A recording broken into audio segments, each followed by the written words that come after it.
But let's shift gears then and focus in on Titagarh Wagons. There's lots to talk about with respect to their focus on their turnaround plans, their export foray, boosting financials, a mega order that the company has bagged as well. Umesh Chowdhary is the Vice Chairman and MD at Titagarh Wagons and now joins us on the show. Mr. Chowdhury, good to have you on board. Now, just taking a look at the company's financials from FY19 to 21, you clocked in an average revenue of about 900 to 1,000 crores, up from the average 300 crores in the previous 3 years. And now you've planned this post-pandemic turnaround. You want to grow your revenues over 3 times over the next 3 years. How do you plan to achieve this? Yeah, hi, very good morning. Nice being with you. As far as you said, that the company average revenue of the company used to be around 300 crores, and the average order book of the company used to be in the vicinity of 5 to 600 crores at the year ends. From there, I had gone public to say that my target would be that by end of this year or in 2022, to get to an order book of about 5,000 crores for the Indian operations. I'm very contented that we've been able to actually surpass that target by, in fact, double that target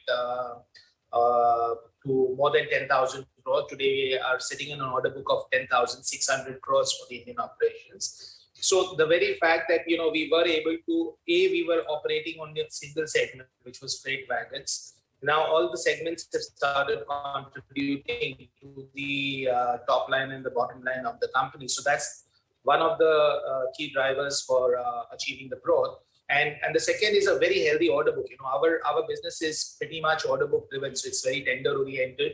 And the way we've been able to scale up our order book is something which gives us enough leg room, enough leeway to scale up our production.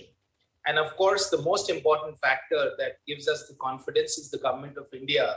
So the government of India's Atmanirbhar Bharat policy, Make in India policy, and the kind of infrastructure spent that the Indian government is doing, I don't think that the Indian industry, particularly the industries like us, which are linked to the infrastructure, could have had a better time or a better government in this to kind of boost the Indian manufacturing industry. So all of this combined gives us the kind of confidence and a very bullish and positive outlook for the sector.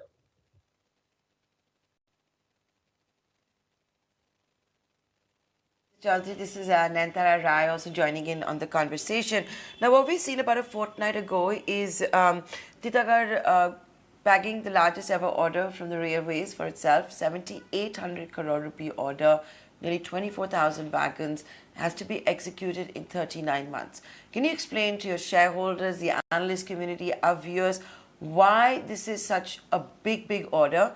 And Titagarh was the big winner. It was a very large order from the railways, I think for 60,000 wagons, and you got the lion's share.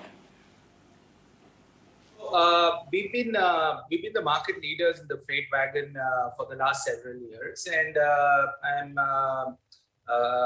I'm grateful that we've been able to maintain our market leadership.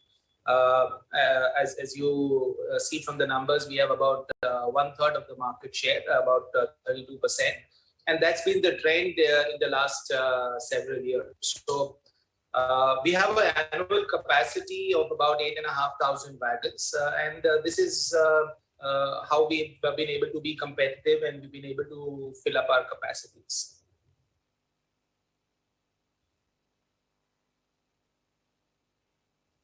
Fair point.